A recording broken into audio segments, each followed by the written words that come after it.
The Lord has willed, and thou dost execute. A new light shall break upon the earth. A new world shall be born, and the things that were promised shall be fulfilled. 25th of September, 1914. The Mother. Lord, thou hast willed, and I execute. A new light breaks upon the earth. A new world is born. The things that are promised are fulfilled. 29th of February, 1956. The Mother.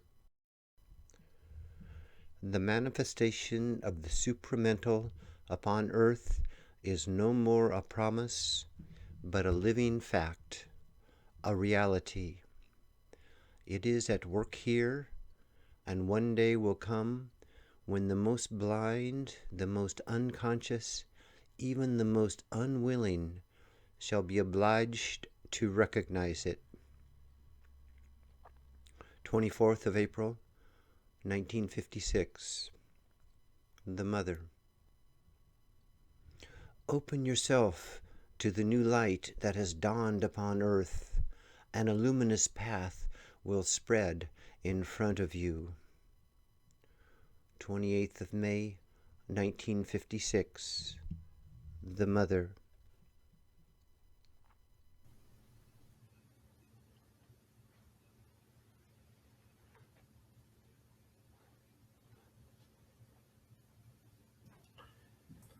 At every critical transition point in history, there has to be a help from above, and a special divine emanation enters in the human consciousness to lift it up, even to lift up nature, to make possible the change.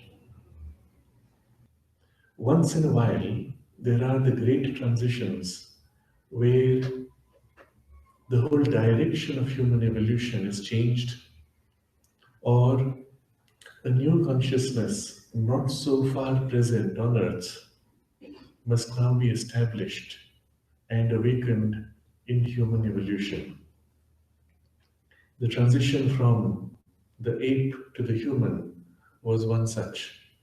In the human species, subsequently, there have been further gradations of this kind where a new consciousness was to be established.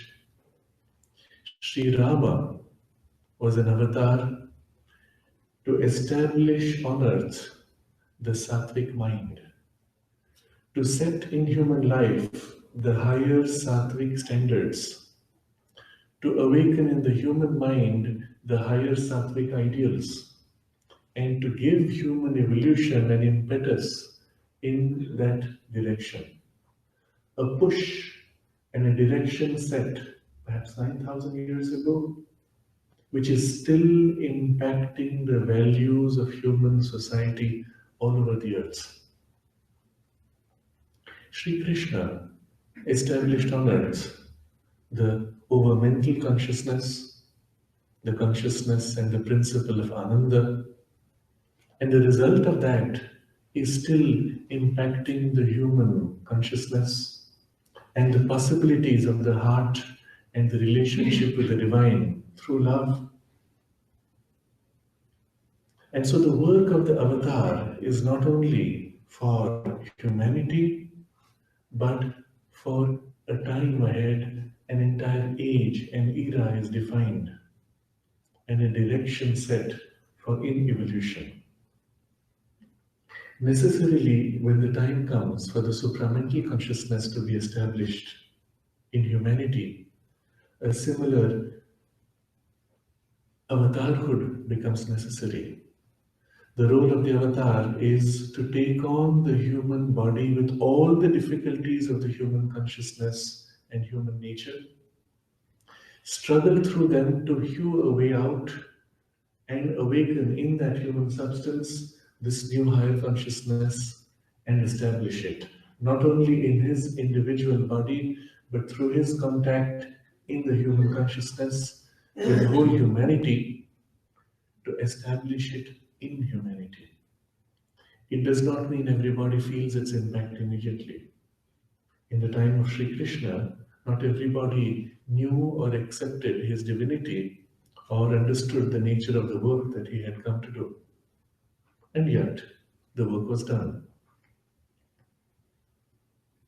The avatar therefore takes upon himself the burden of human nature on the scale of humanity. That means all problems of human nature in humanity, in their most extreme, have to be fought within himself and overcome. But that's not all.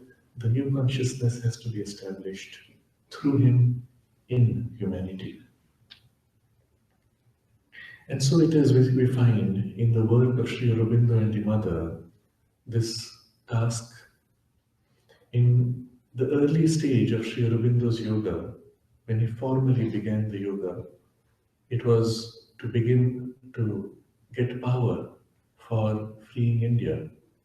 And then very quickly, Sri Krishna awakened in him the recognition of the larger work necessary for humanity and then necessary for the divine. And subsequently, he was led to take an isolated period of sadhana in Pondicherry, where within the span of 5 years, we find in his personal diary notes the whole passage of ascent into the supramental consciousness and the work of establishing it in his mind, in his life energies, and even in his physical consciousness. In 1914, it had reached a point of stability, after which that was a time when the mother came and joined him in the work. And finally, a stage had been reached where they had to take a different strategy. Either one of them, the mother or Sri Aurobindo, would have to go on the other side, leave the body and form a bridge linking the highest to the material domain to bring down the supramental consciousness. And Sri Aurobindo said to the mother that your body is better suited, it is more plastic. Your body is better suited for the transformation, and he chose to leave to form this bridge, which working from the other side and the mother working from below, to form the link which would make possible the supramental manifestation on earth. This was finally completed in 1956, and as if anticipating this outcome, the mother gave a message in the first of the year. If I recall right, the manifestation of a new world is not announced by the beat of drums. And it was a sense of things to come. The event itself takes place not by a human plan, but by divine action involving a divine sanction. And the mother subsequently noted in her diary, and a month after the event, this was released to the public. And the message I would like to read out because it carries a lot of profound suggestions in the description.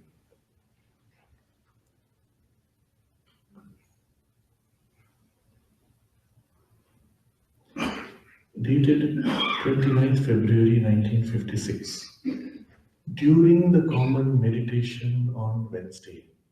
Now, this was after the class that the mother had with the students. There was a meditation following that.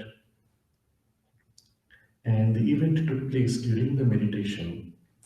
And the mother said that she expected at the end of it that because of the downpour of the supramental consciousness, people would be flat, stunned by the intensity of the impact. But she said when the downpour came, people were so unconscious, nobody even felt it. Nobody understood that something so momentous happened. She found people getting up, rolling their hands and walking off. And that's why she waited for a while before releasing the message. And this is what she wrote. This evening, the divine presence, concrete and material, was there present amongst you. I had a form of living gold, bigger than the universe.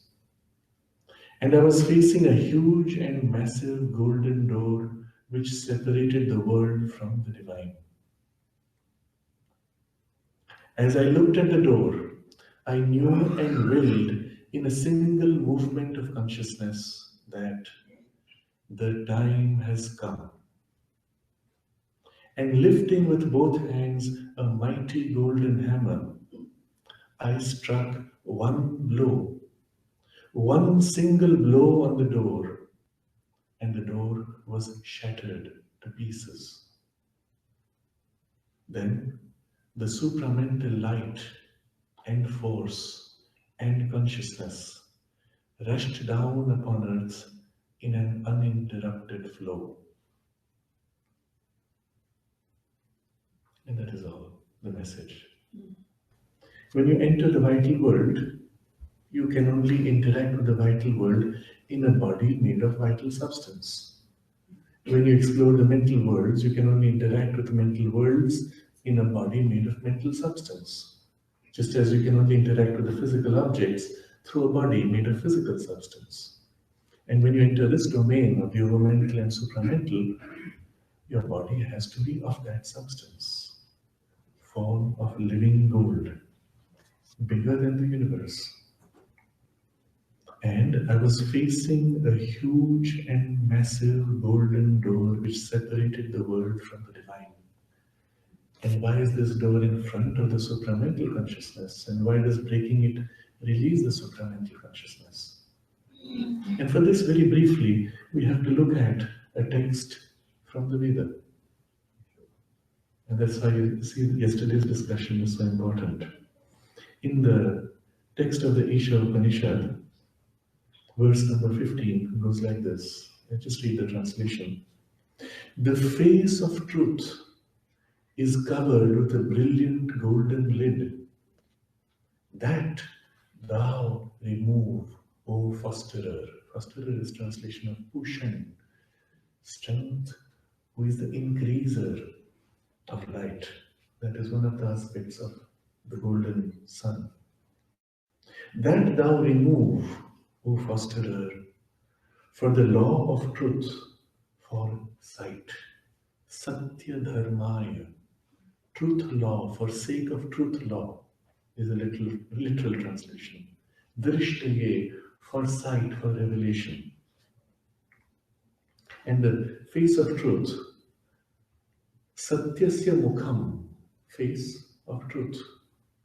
Golden lid covers the face of truth. And he invokes the sun in the aspect of Pushan, the supramental sun again, to remove this. So who can remove that golden lid? That which is covered by the golden lid, the supramental sun, the supramental truth, which is organizing and manifesting this whole universe, is covered with this golden lid. You emerging from below cannot do it. You can ask him to remove it. It's not in your domain, it is beyond your capacity to remove that. What this golden lid is can be understood on two levels. There is a first experience of a screen that separates us from the divine. And this is the activity of the mind, the agitated activity that we discussed yesterday. When the light, the straight light from the sun enters the domain of mind, it gets broken up and fragmented. And it creates a brilliant layer of light. Even the higher activities of the mind are in this brilliant layer of light. And when you look up, you see this bright light, but you cannot see beyond because it conceals. Even as it reveals by fragmentation of light, it conceals something greater. Now you see, the symbol is so powerful in nature. In all of nature's processes, she is reflecting higher truths and organizing them in lower forms. When you look at the daylight, the sun light is scattered by the sky. So when you look up, the sky is like a gigantic bowl of light, lid of light covering, and you cannot see through. It lights up the world like the mind lights up our life and leads it through rational values. And so you look at the world with the light that the sky scatters and you say, oh, this is good. But you do not realize that the sky conceals the so much more, the infinity beyond. And it is only at night when the sun has set that you see through to the infinity of the stars and the eternity of the stars. And so our mind's activity is similarly preventing us from opening out to the infinity and the eternity of the consciousness of our mind. So this is first layer on which we can recognize this golden lid. There is golden lid, and the mind consciousness is not golden really. So we are in. It's a hint that there's something higher still. And of this, Sri Aurobindo writes in The Life Divine. He explains that as you ascend higher into the overmental consciousness, and you remember this is the domain of the cosmic consciousness, where every aspect of the cosmos takes up its own world, creates its own reality, complete, entire, a whole universe based on an aspect, on a power, on a perspective of the one. But as you ascend up towards the unification of all these aspects, at the peak of the overmental consciousness, is a point where everything seems to unite into the unity, but still the division presides as the principle. A unity in division.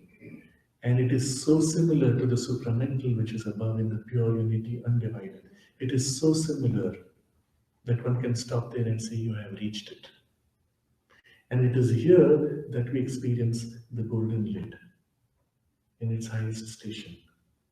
It is a consciousness so similar to the supramental that you could stop and say this is it, but it is actually the beginning of the fragmentation. And therefore it has the tiniest grain of the principle of ignorance, which then flowers to become the massive ignorance.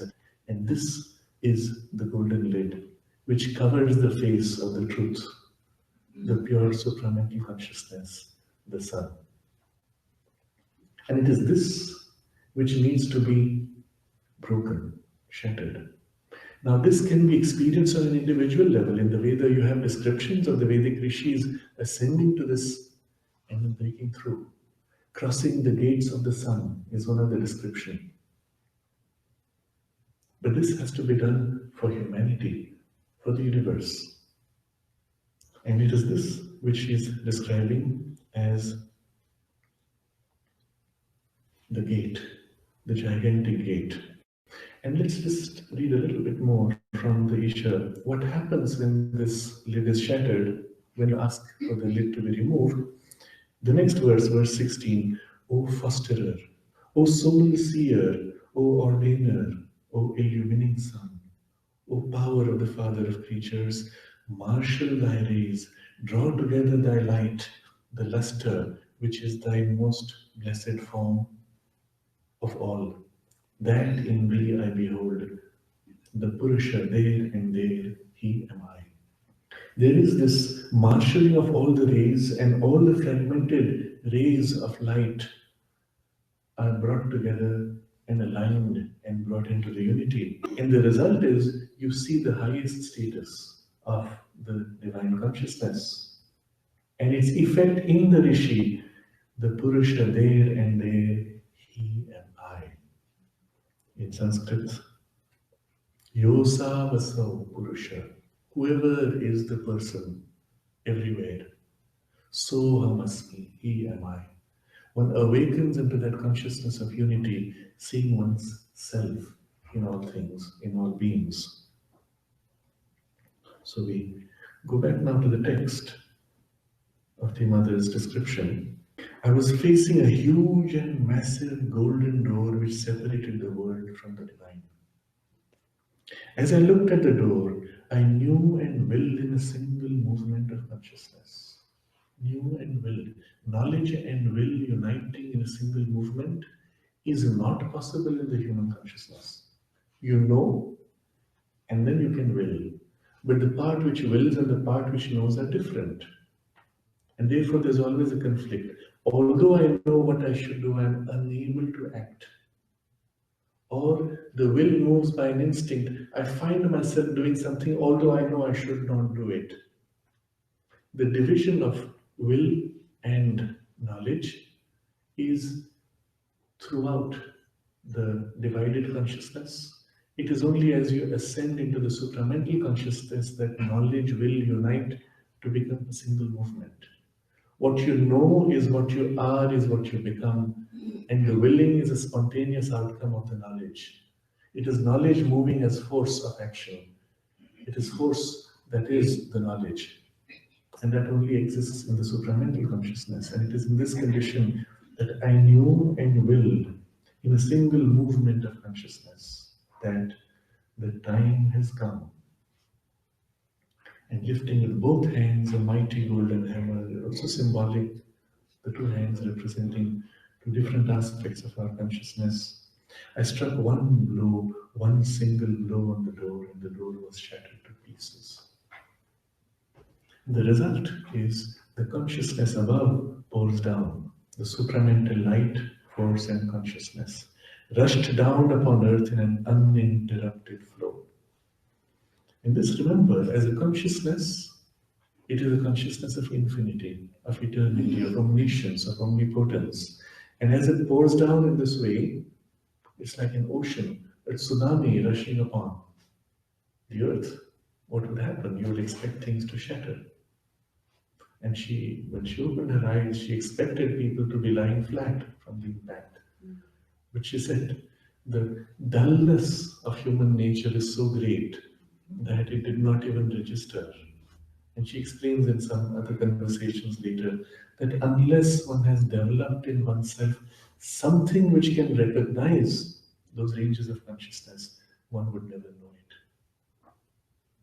It's like when people speak of the psychic being, the psychic presence within us, the soul, you don't really know it unless you can enter into its purity of vibration. Mostly what people think is the psychic is some kind of a devotion, some kind of an emotional sensitivity or sweetness. And so she said, unless you've cultivated that sensitivity, either through the psychic contact or by opening to the higher ranges of consciousness, there's nothing in you which would resonate to its action. And interestingly, she made a comment, there were 4 people on earth who felt the impact of this. Now, how did she come up with this number? In her consciousness, remember, she's holding the whole of humanity and she senses 4 people. What did it mean? Mother explained later what descended with the supramental light, force, and consciousness, and now is a part of the evolutionary consciousness.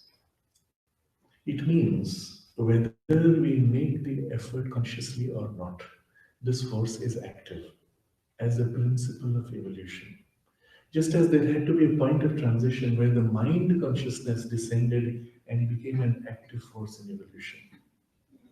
But before that point, there was not an active influence of the mind. It was a passive influence. From the very fact that it's there, it acts like an attractor as an influence. But once it comes down and is established in the evolutionary consciousness, it acts on everything. So although human beings are the primary vehicle for the mental consciousness to be expressed in an organized way, its influence is there on all other animals, even on plants. And you will see as a result of the human species emerging, other animals who are close enough in evolutionary terms, beginning to be able to express some of the mental characteristics. And we mentioned the example of the dolphin earlier, but we have seen already so far in human experimentation with animals, about half a dozen animals who are able to express the character of self-awareness, the reflective character of awareness, that they can look in a mirror and know that it's themselves and not someone else. And this represents the ability to be able to stand back from oneself and observe one's own awareness.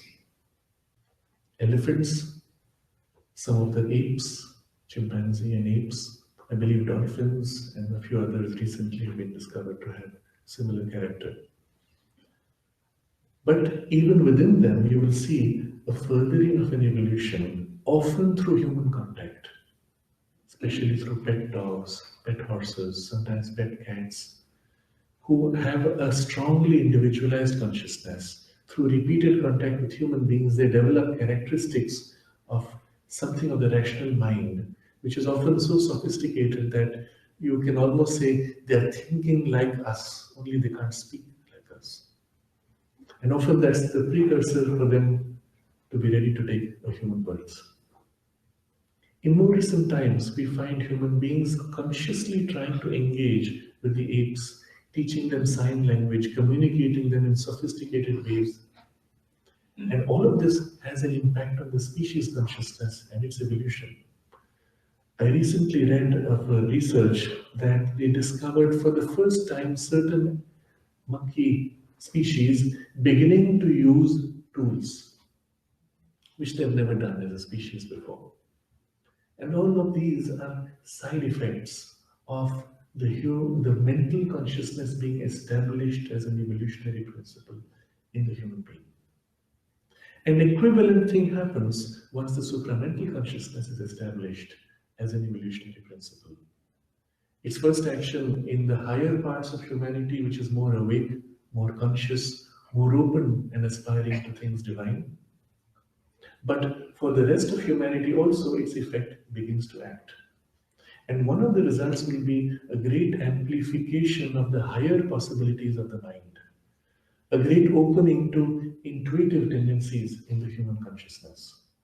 Where earlier intuition could happen once in a while, now you will find it happening more and more frequently.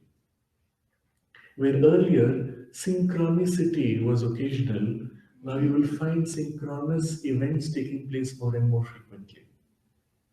As an effect of the supramental influence, which being a power of harmony, unity underlying, brings things spontaneously in sync. And so it can happen, and especially if you're in a tuned state, attuned to the divine consciousness, you choose, you will something, you intend to do something, and as you begin to do your work, things just fall into place. Click, click, click, and it's done. And you wonder, I couldn't have done that. It could never happen even by chance, and yet it happened. And there are days when you're out of sync, and of course, everything is as if chaotic, nothing seems to move. And it has to do with your state of internal alignment. And so the more we are conscious of that and consciously enter in alignment, the more easily these things seem to happen around us. Sri Aurobindo describes how one of the effects of the supramental consciousness will be to accelerate human evolution, but also to accelerate all evolution. Not just accelerate, he says, a new principle has been introduced in evolution, which was not there before. So evolution itself will evolve. I'm quoting exactly. He says, evolution itself will evolve. What a statement. And it's something very new. No one has thought about it. No one has thought that evolution itself and its means can undergo an evolution. And imagine what that does for evolution itself. And he explains what that means. The principle of knowledge will take an increasingly more important place in evolution. Now, this can be understood on two levels. One, internally, I'm conscious that I have a limitation and I consciously overcome it, which would be natural for any yogic method. But it also means in knowledge, I'm able to intervene in evolutionary processes because of increasing knowledge and speed up those changes. And one of the forms in which this is being done today is through the knowledge of genetics, which is as if gifted to us by nature. Elsewhere, Sri Aurobindo explains that nature uses the individual human mind to act through the mind to create things, to create forms, to develop things which she will find much harder to do by natural processes. For example, the creation of a computer chip. It's made of sand, molten sand, purified molten sand, upon which you mix, they call it doping, you mix impurities and you arrange them in certain ways, and suddenly you have this unusual properties in a pattern which allows for expression of intelligence. Nature could do that. Long, slow, laborious process to pull one exemplar. But it's much more easy for nature to create the tools by which she can do it, and that's the human being with the human mind and the human hands. So nature has really formed us for her own objectives, not only as embodiments of mental consciousness, but also to do what she wants to do through us. And it's the human will, we don't realize it, which is influenced by nature, pushing us to do stuff. A few of humanity, though, a few of us, hopefully, are conscious enough that we feel this impulse, not only of nature, but of the divine will above. Who works through nature, which works through nature in any case. The divine will directly awakens in our mind, in our hearts, a glimpse, a possibility, a vision, and inspires us now to work for it. Sometimes we say, I'm too far ahead of my time, I'm too crazy with my ideas. Yes, but you're meant to do that. And whether it succeeds or fails is secondary. It must be done. And even if I fail, my attempt prepares the way for somebody else to fulfill it.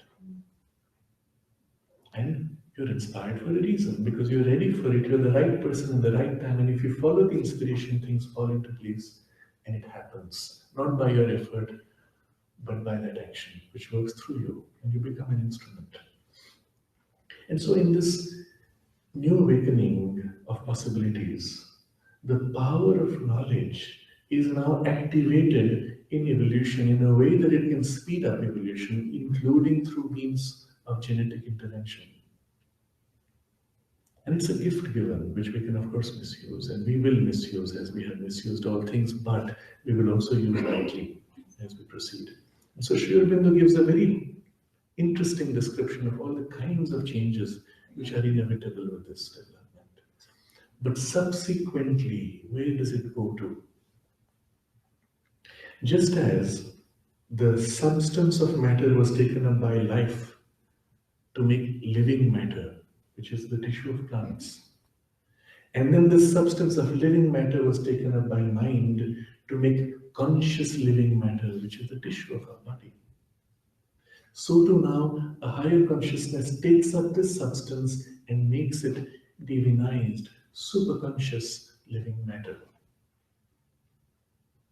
And so the culmination of this process is felt in the body substance itself awakening to its divine potential. But that's the culmination. The first step is, of course, in the mind. The mind substance is infused with the supramental light, and the supramental way of knowledge, which we discussed yesterday briefly, begins to become more and more operationalized. The mind's tendency to laboriously think out through logic and rationality and still be unsure and still use logic to prove itself or to disprove itself and be always in doubt, that tendency begins to fade. The intuitive tendencies of a direct sight begins to act, but the intuition itself now opens out to still higher and more direct possibilities. And this will be the tendency in the human mind seen first, is being seen first.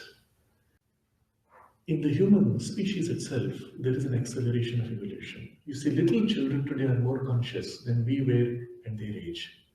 They're able to pick up the laptops, tablets, phones, and start doing things which we couldn't figure out on our own, and they're barely at an age where they can speak. And that shows the mind itself has somehow become more awake, more capable, more perceptive, more intuitive.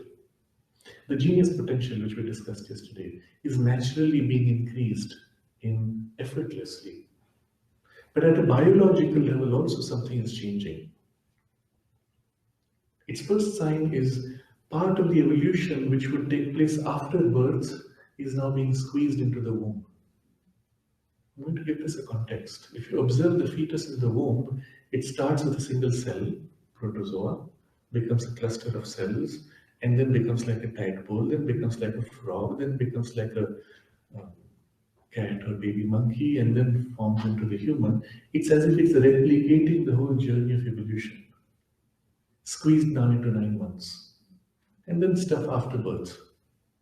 But if you take it to logical conclusion, a lot of stuff which happens after birth would eventually get squeezed into before birth, right? Because that's the way the evolution is happening. So maybe the stuff that happens 1 year after birth could go back into the womb and take place right there. And three forms in which we see this. Children born today, as distinct from children born, let's say 30 or 40 years ago. Earlier they were born bald, mostly. Now more and more children are born with hair grown already. Earlier, soon after they were born, they were mostly eyes closed, and they would learn to open their eyes with great difficulty later. Now, often at birth, they're out, eyes open, looking straight at you, connecting with eyes open, consciously connecting. And their hands, which will be closed, passive, now are active, moving, reaching out, as if they're in a hurry to grow up. I've seen so many children, especially in families which are more awake and conscious. The children are in the cradle, struggling to move. I want to get on with this. Body is coming in the way. I want to get on with walking, moving, doing my stuff. I'm here for work. Why is this body taking so long? There's an urgency, a sense of push like that. And it's happening automatically. We didn't do it. There's a push in nature to speed up, to accelerate evolution. And where is this leading to? Mother makes a cryptic comment. She said, 300 years from now, I can assure you, the human body will be far more plastic than you can imagine today. How much can you imagine your body being plastic? I could do cartwheels, I could stretch my hands, twist. You've seen acrobats do stuff. You can imagine that.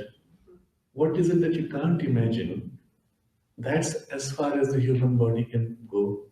In 300 years, and you have to do nothing about it. It's going to happen because of the working of the supramental force. Except we might say, I don't want to wait 300 years. How many lifetimes does that take? I want it now. And that's the difference between the unconscious yoga of nature and the conscious yoga that we take.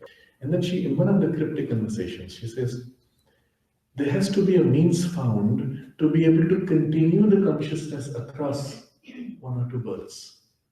Because otherwise you have to start all over again. With this dulling process, each time you take birth, you forget everything, lose everything, and then you kind of struggle to find yourself and overcome all those junk which comes from the environment, from the heredity and all that, just to get back to yourself. A bit messy. So much time lost.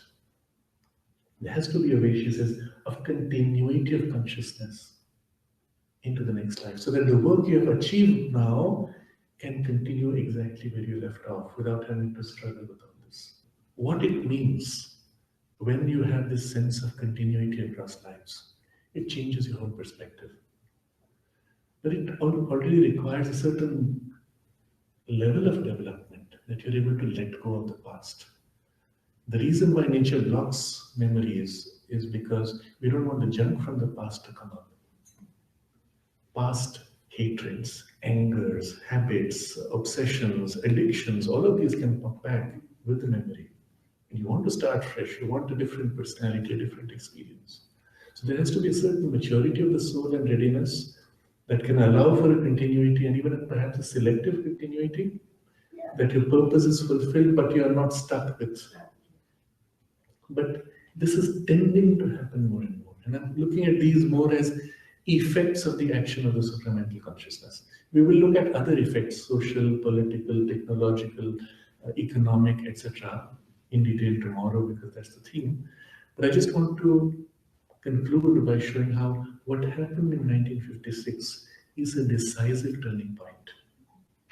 And it has set the whole evolution into a new direction and a new form where evolution itself has evolved and is evolving, bringing in this dimension of knowledge and conscious awareness into itself more and more completely, leading not only to change in the mind and life, but even in the physical consciousness.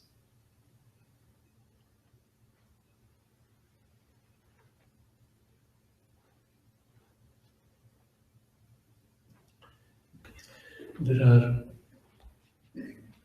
several different directions in which our consciousness can open to the divine. We mentioned two principally yesterday: opening deep within the heart to the psychic presence, opening above the head into the higher ranges, wider and higher consciousness. There's another, which is to step as if step back, step out of this domain of forms. And and again, there are many entry points, many gateways through which one can do that. We will take up one of them, which is through the hearing. And so for a while, we'll close our eyes, take a slow, deep breath, and as you breathe out, relax your body, relax your mind, and let all the worries of the world fade away from you.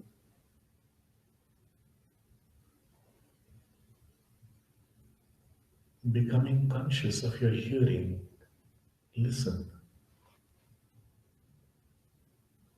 Listen to all the sounds around you.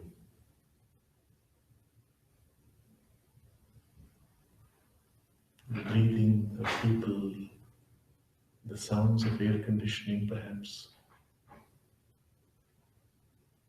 things in the room,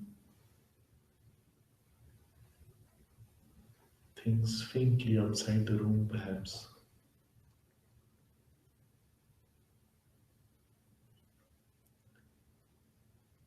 And notice that behind all these sounds, behind all this is a silence.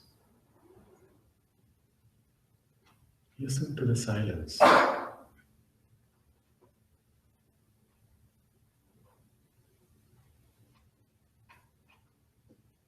Turn all your attention to the silence behind all sounds.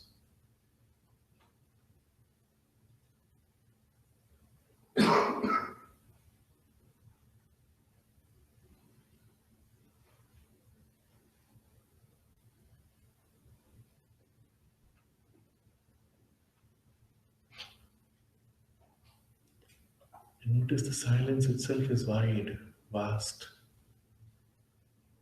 Behind all sounds in the room, behind all sounds outside the room, reaching out into a distance. And listen to the silence as it extends into the distance.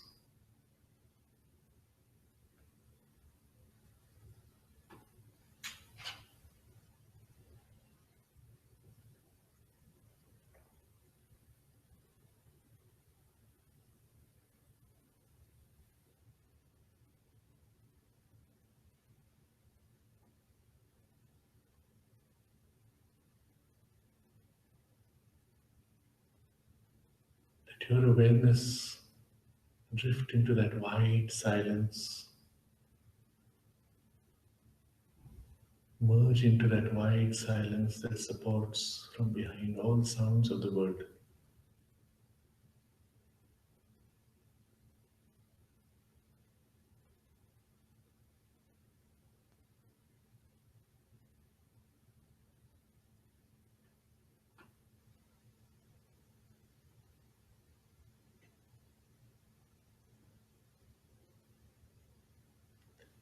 Let all your awareness gently lean back into that silence, losing yourself in its wideness.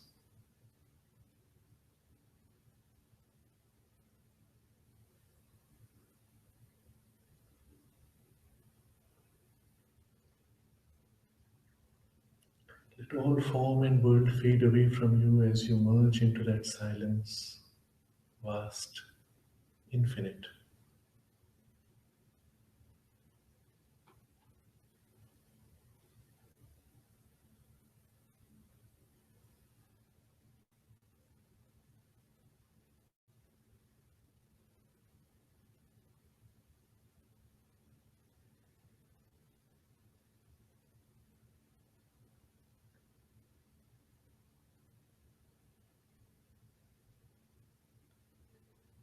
And let all your sense of separateness dissolve into that silence so that only its vastness, its stillness remains infinite, eternal.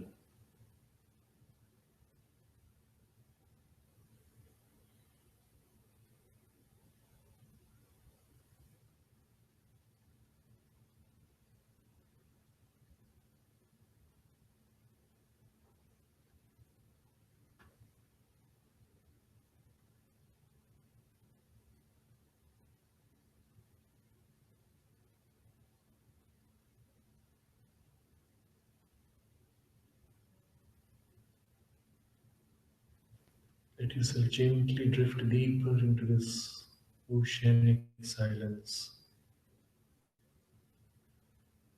as if drifting deeper and deeper into an ocean of silence, sinking into its depths.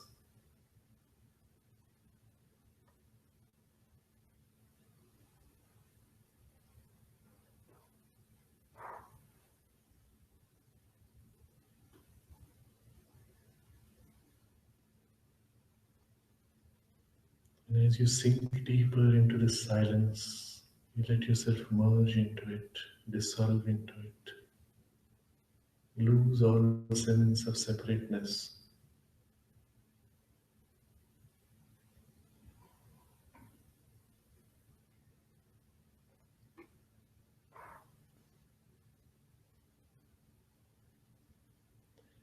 And as you dissolve into it, you sink deeper and deeper into the most profound depths of silence.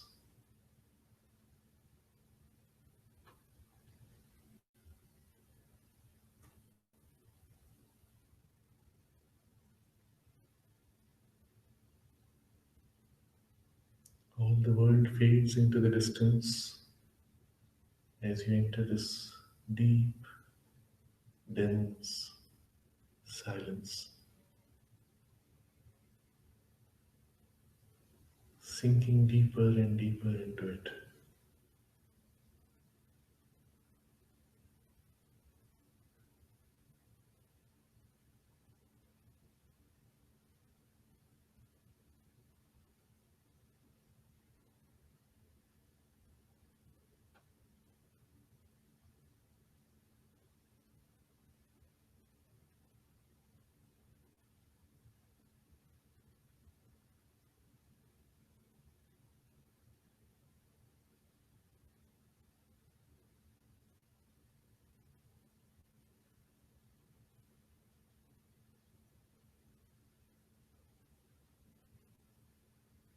Sinking deeper and deeper into its permanence,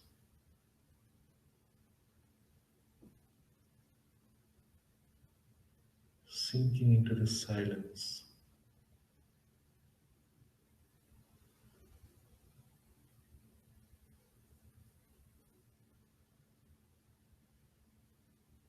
until all sense of time and space fade away, all sense of forms fade away.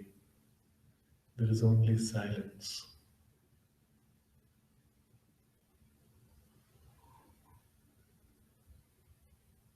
And let yourself dissolve into that.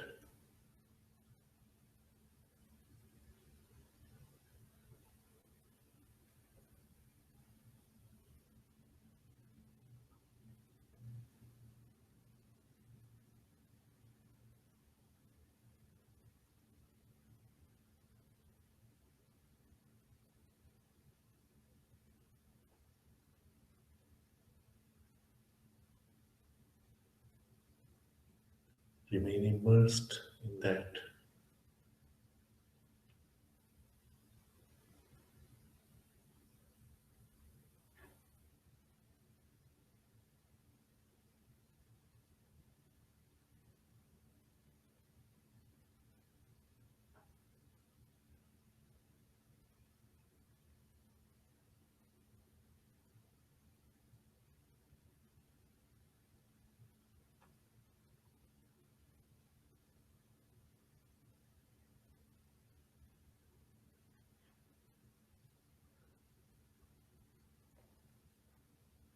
And gently from deep within the silence, you prepare yourself to drift upwards once again towards the domain of time, space, and forms and world. And gently, like a bubble slowly drifting upwards, let your awareness drift towards the direction of space, time, and form, still surrounded by silence, but drifting towards form, world, and activity.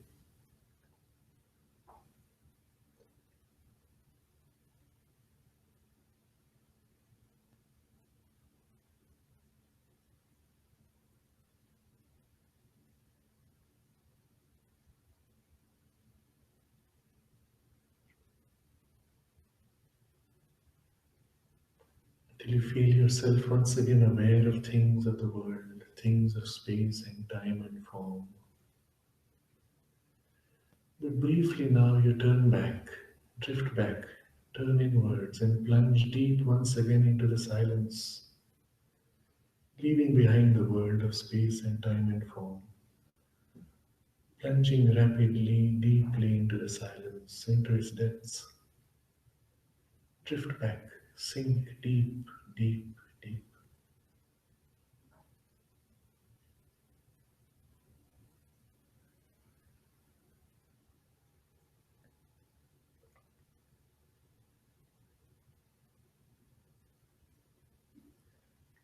Coming back to rest in the depth of the silence, in the depth of the ocean, formless, spaceless, silence.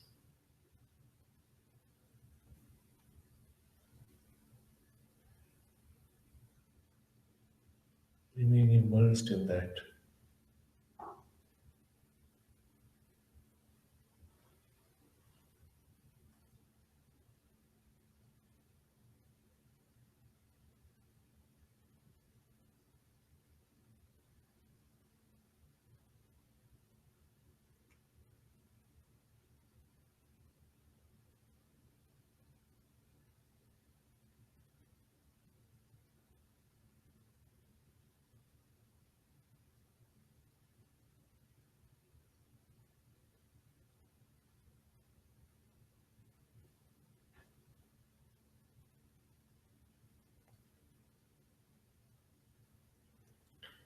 Now, once again, very gradually, let your awareness drift upwards like a bubble, slowly rising, surrounded by a deep silence,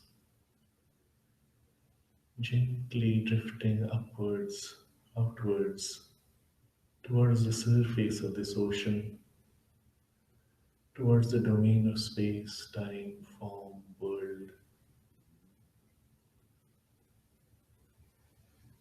gently drifting,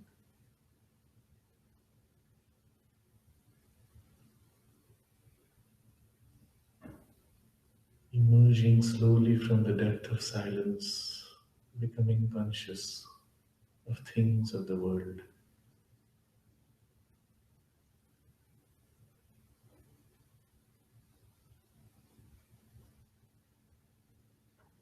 Becoming conscious of the form of your body,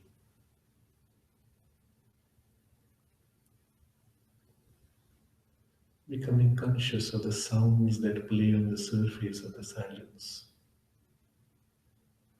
but conscious also of the silence behind the forms, deep, oceanic.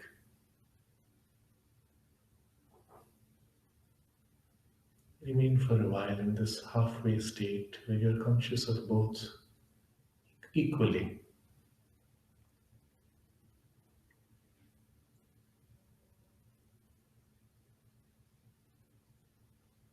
The things of the world seem so fickle, so trivial, so transitory against this permanence of the silence.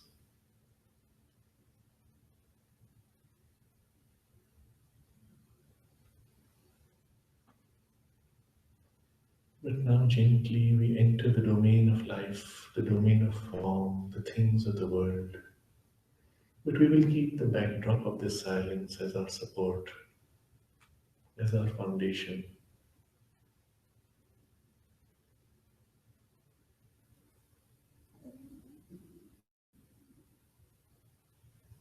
gently we become conscious once again of the form of our body, the sensations of our skin, of our limbs, the sounds around, the hiss of the air conditioner.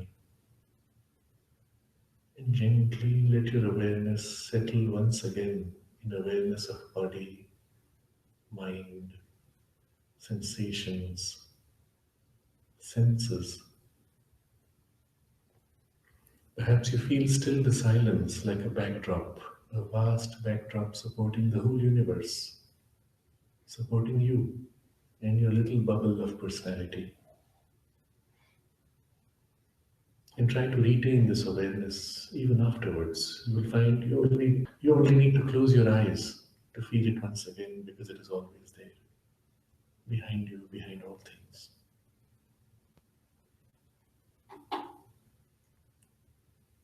And for now, gently, we let our eyes open.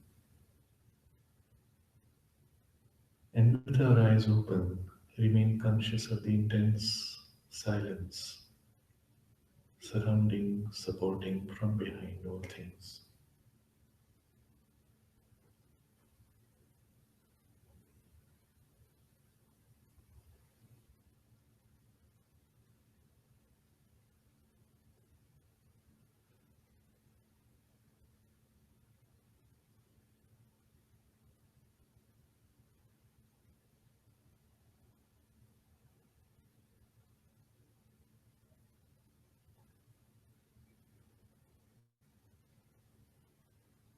As an experience, it is very different from yesterday.